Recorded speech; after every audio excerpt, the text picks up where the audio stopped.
Okay guys, Michael Murphy here, chapter 3, the final segment for time, our first element of music. Let's jump right on into complex meters. Remember, meter is a grouping of beats. The most common are duple meters and triple meters. A duple meter would be like a 2 or a 4, even a 6 or 8. So this is like the sound of a duple that's a 2. 2, 1, 2. 1, 2, 1, 2. Triple meter is anything divisible by 3. 3, 6, 9, 12. So most common would be something like a waltz. 1, 2, 3, 1, 2, 3, 1, 2, 3, 1, 2, 3. Okay? Complex meters are anything that's not divisible by 2 or 3. So 5, 7s, 11s. So something like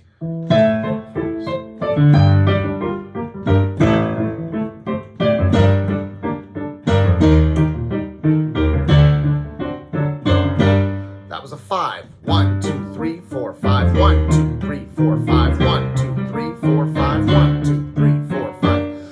Something like a 7 would sound like 1, 2,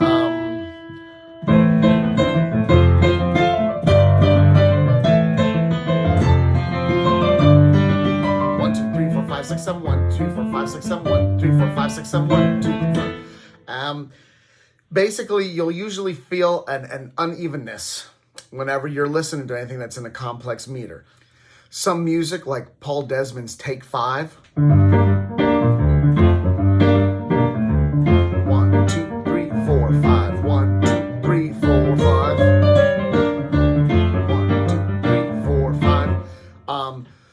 Some music, like the theme from Halloween.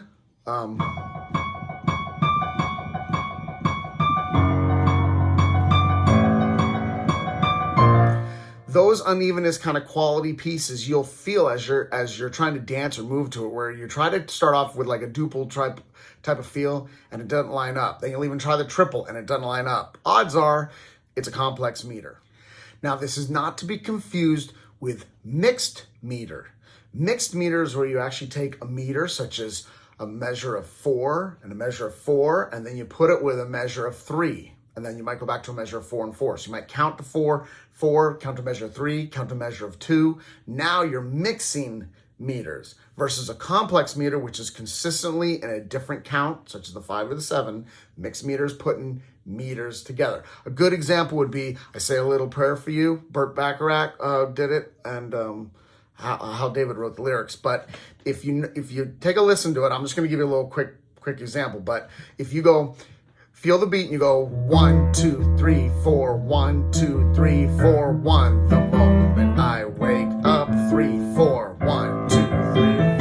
1, 2, 1, 2, 3, 4, 1, 2, 3, 4, 1, 2, 3, 4, 1, 2, 3, 1, 2, 3, 4, 1, 2, 3, 4, 1, 2, 1, 2, 3, 4, 1. That quick little interjection of a meter where it just feels like you're going along the regular 4, but then there's this quick only count of 2 is mixed meter. And you will experience that sometimes where you're going to be, and I'm sure you probably already have. You've been dancing to a piece, everything feels even, then something jolts you a little bit. That's not a complex meter because you already were feeling the 4 usually. It's a 4 that you're with.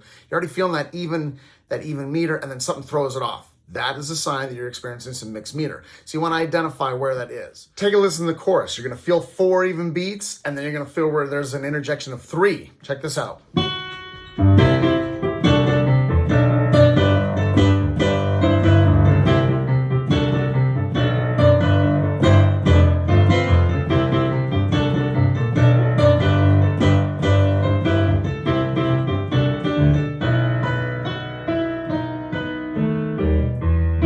See, you can feel where there's these 4 even beats, and then you feel wherever there's sometimes a 3. And when you feel that unevenness, this is a great song of a mixed meter. You can recognize that break in your evenness, so you know then you have mixed meter. Let's cover polyrhythm. Poly means many. Rhythm, of course, is a series of long and short sounds and silences that we put on top of the beat. This is recognized. You must have more than one rhythm at hand. So a lot of times, different percussive instruments that you hear in in the backtrack. Sometimes the melodic instruments or tones that are being used, sometimes even the people singing, if it's a duet, you'll actually hear multiple rhythms and they conflict. For example, if you hear straight quarter notes, or let's even say eighth notes, and then you have triplets, triplet, triplet, triplet, apple, apple, apple, apple, apple, triplet, triplet, triplet. That is an example of polyrhythm. You'll notice it because there's this underlying feel of evenness mixed with something that counters it. Polyrhythm. Here's a really big one to remember: syncopation. I'm sure probably you've even heard this one before, but this is one you want to be able to even articulate, to recognize not only what you hear, but also be able to express to your dancers. Straight eighth notes can be laid on top of the beat. So remember now, the beat is quarter notes. Eighth notes are laid right on top of it with the down and the ups. Remember? Down, up, apple, apple, apple, apple. Okay? So there's different ways you can get syncopation when you get even into smaller notes, but great way to explain it is just using these quarter notes and eighth notes. Syncopation is when you get an accent on an upbeat without the previous downbeat. An accent on the upbeat without the previous downbeat. So we got 8 eighth notes, 1 and 2 and 3 and 4, and let's go and give them all numbers. 1, 2, 3, 4, 5, 6, 7, 8. 1, 2, 3, 4, 5, 6, 7, 8. Odd numbers are the downbeats, even numbers are the upbeats. If you accent on one of those even numbers without the previous odd number, you will get syncopation, okay? That would sound like this. 1, 2, 3, 4, 5, 6, 7, 8. 1, 2, 3, 4, 5, 6, 7, 8. 1, 2, 3, 4, 5, 6, 7, 8. 1, 2, 3, 4. I'm accenting, of course, on 1 and 4. That is syncopation. Syncopation gives you that almost punch in the gut feel because you're having to feel an accent when your body wants to go up, when you're in the middle of an exhale, if you're breathing and on the beats, in, out, in, out, in, out. Let's give another example, syncopation. Let's go. Accents on 1, 2, 4, and 6. 1, 2, 3, 4, 5, 6.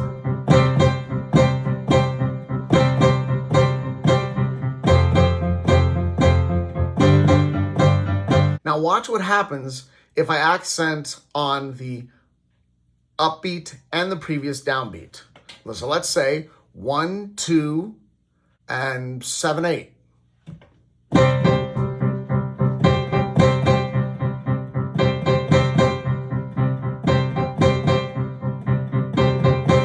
You hear how there's no punch in the gut, syncopation, accent only on the up. So that's why syncopation must be created with the upbeat without the previous downbeat. That is the basics of time. Whenever you're listening to music now, you should be able to recognize these concepts and express them to your dancers whenever you're in class or you're doing a piece of your own.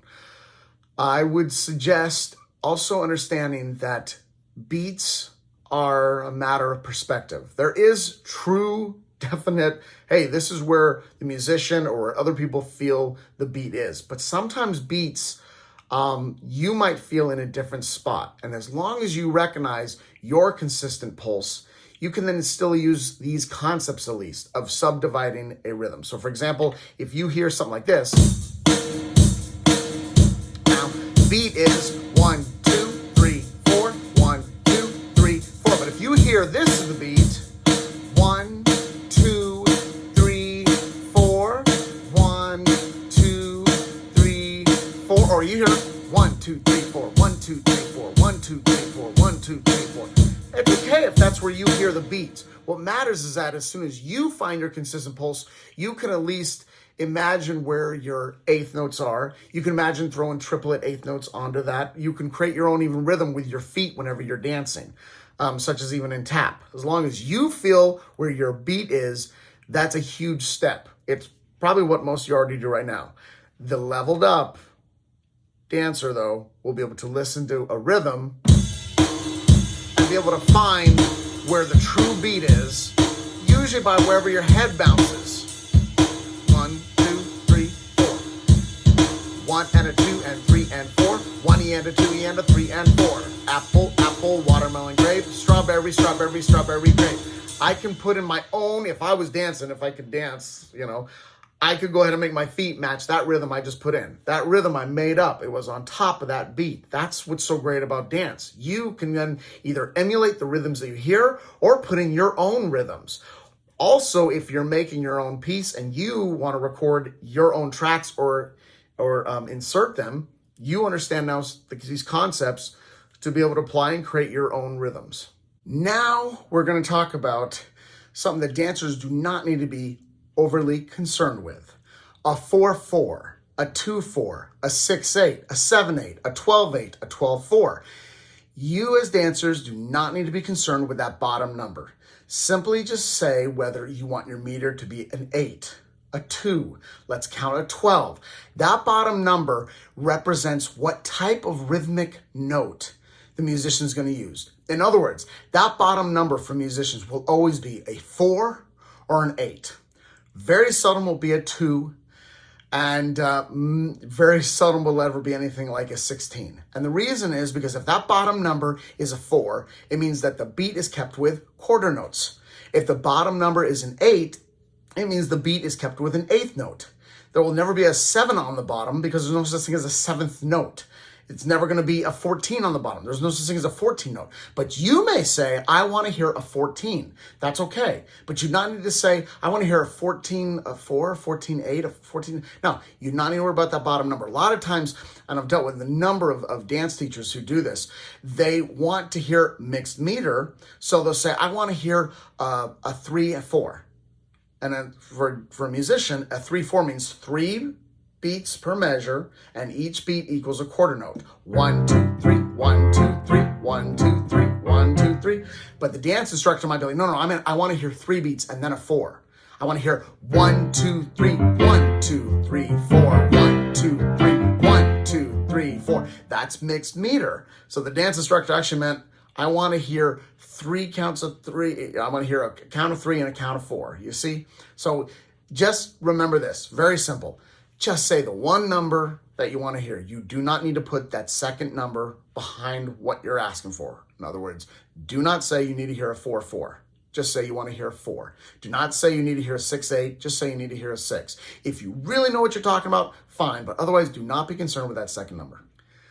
Before we get into some examples and some games to apply these even more, let's talk about a big application now for your concept of time, and that is at the bar and in the center when you go across the floor. I'm going to put up a little chart here that actually is the standards for the American Ballet Theater and their time for meters for each routine. Then I'm also going to explain that after playing for 16 years, at this point, 2024, playing for 16 years of my life with dancers, this is what I've recognized for, I would say, well over 99% of the classes, okay? First one is pliés. Pliés are typically always in a triple meter. That feeling, 3, 1, 2, 3, 1, with even this almost, now there's definitely a beat there, but then it has this expressive almost breath into the timing, which you can tell your dance accompanist that you'd like, but this is that adagio kind of quality. The tempo is slow but broad, but it's a triple meter. It gives it this circular feeling, okay? Pliés, typical for your down and your ups when you're doing your pliés and your relevés and all that stuff. Gives you time and it's very relaxing and easy to start the morning with, okay? Next one is your tendus. Tendus are typically duple meter. They can be swing or straight, but a typical duple meter. So, tendu, dégagé.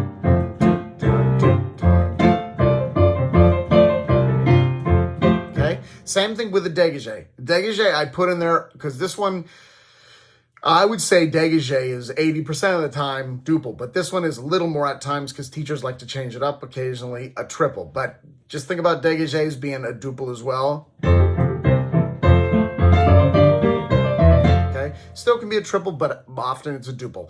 Rond de jambes, however, those are almost always in a duple feel to create that, in a triple feel to create that circular sound. So rond.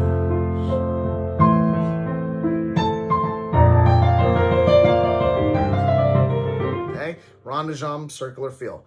Frappes, usually because you're moving your feet, you're flapping your feet, and I don't know exactly what a frappe is, but I know you're moving your feet.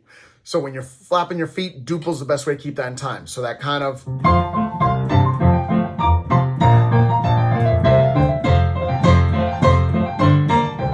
Okay. Fondues typically then are triple meter, where you have an open-ended feel. Again, adagio is the best quality that usually is expressed for a musician to understand that tempo. Not only is it relatively slow, moderate to slow, but it's broad and well-rounded. And then finally, a grand battement. And grand battements typically are duple, even if they're counted then with triplet, eighth notes. Triplet, triplet, triplet, triplet, because that's that kind of march quality. So you can then swing your legs. This is a little concept I like to call the bell concept. It works really well for grand battements, but it works for any other of the bar routines or even just in jazz in general. When we talk about precision, I like to imagine a little bell on the floor. So when the dancers are swinging their legs for grand battements, and every time there's an accent, their toes should hit that bell at the same time. Sometimes dancers are swinging their legs so fast or not in tandem, they're not hitting the bell at the bottom, and it looks awful. So just encourage them whenever you're feeling that accent, that their toe ding, ding, ding, ding, and a ding, ding, even if it's slower.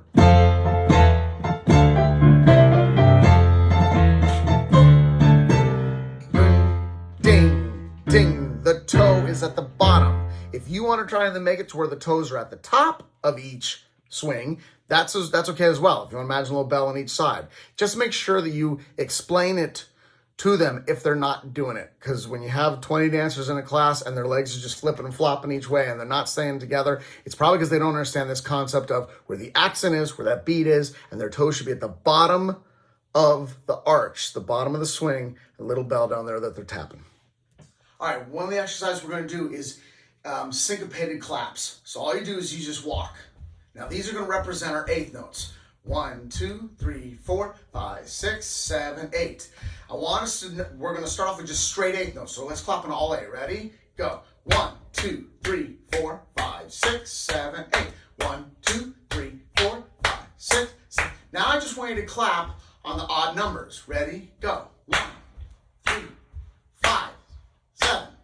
1, 2, 3, 4, 5, 6, 7. That's all there is, okay? So now what I want to do is let's feel syncopation. Remember, you have to accent on an even number without the previous odd number. So we're always going to clap on 1 so we get our initial start, okay? But let's go and do 1 and 4. Ready? Go. 1, 2, 4. 1, 2, 4. 1, 2, 4. That's it. Now let's go ahead and do 1, 4, and 6. Ready? Go.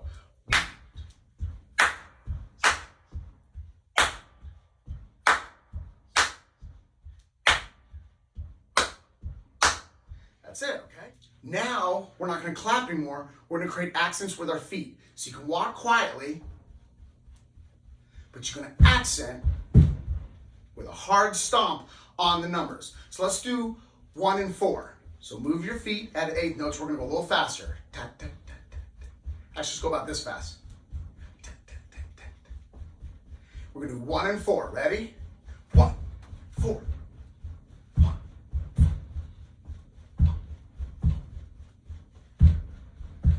That's it. Keep the feet going with the 8 notes.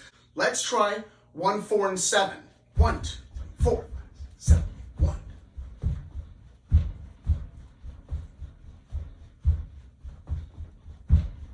Now you can come up with any combinations that you want for syncopation. Just make sure you accent the even number without the previous odd number. So try like 1, 2, 3, 4, 6, 7, 8. Okay? Any little combination you can come up with as long as you obey the rules of syncopation. Let's go back to complex meter. Let's say 5 and 7. Sometimes they're not just counted 1, 2, 3, 4, 5, 1, 2, 3, 4, 5. Let's try that. Let's go and walk with quarter notes and accent just on 1 out of the 5. 1, 1, 1. You can insert a word sometimes. You know, if all of a sudden you're not feeling the counting as much, you don't like counting, say a word that's 5 syllables, like university, university. Step on the U, you, you, you. Okay? Even if you speed it up, you, you, you, you.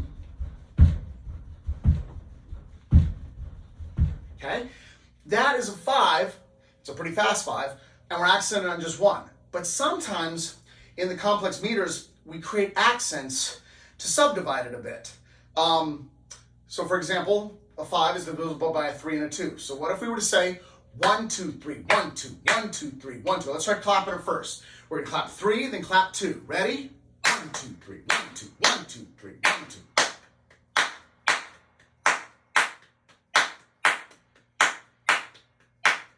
Now let's try stepping with it. Ready? We're going to move our feet, the 8th notes, and we're going to go 1, 2, 3, 1, 2, 1, 2.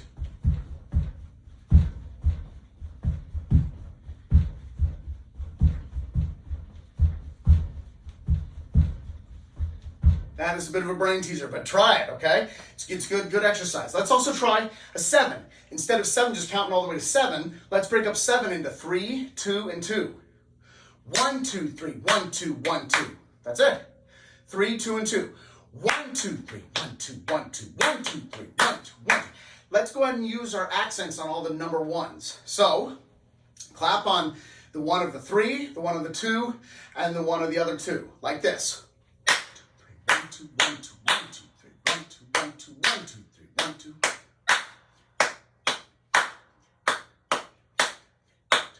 Let's speed it up. 1, 2, 3, 1, 2, 1, 2, 1, 2, 3, 1, 2, 1, 2. Okay, try that. 1, 2, 3, 1, 2, 1, 2, 1, 2, 3.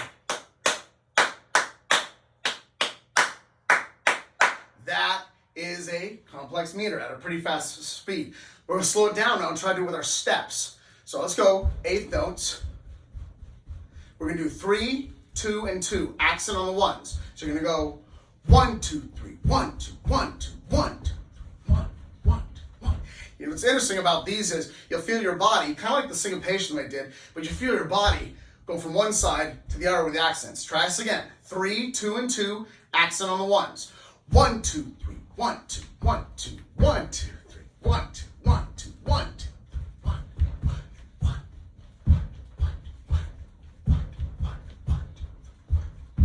Okay? Y'all are dancers, you guys should be able to do it way better than I did, okay? You can Google it and try to find your own music now to create your playlist that has complex meters, mixed meters, syncopated music. Start diversifying your playlist instead of just pop, rock, rap. Create your own little categories now based on time. Polonaise, mazurka, waltz, march, triple march, duple march, syncopate. Try to start creating all these different little columns in your playlists so that way you can actually have a diversified music based on the time and not just by the artist or by, is this a sad song or a happy song, or is it from this movie or that? Divide your playlist into these components and concepts of the element of time.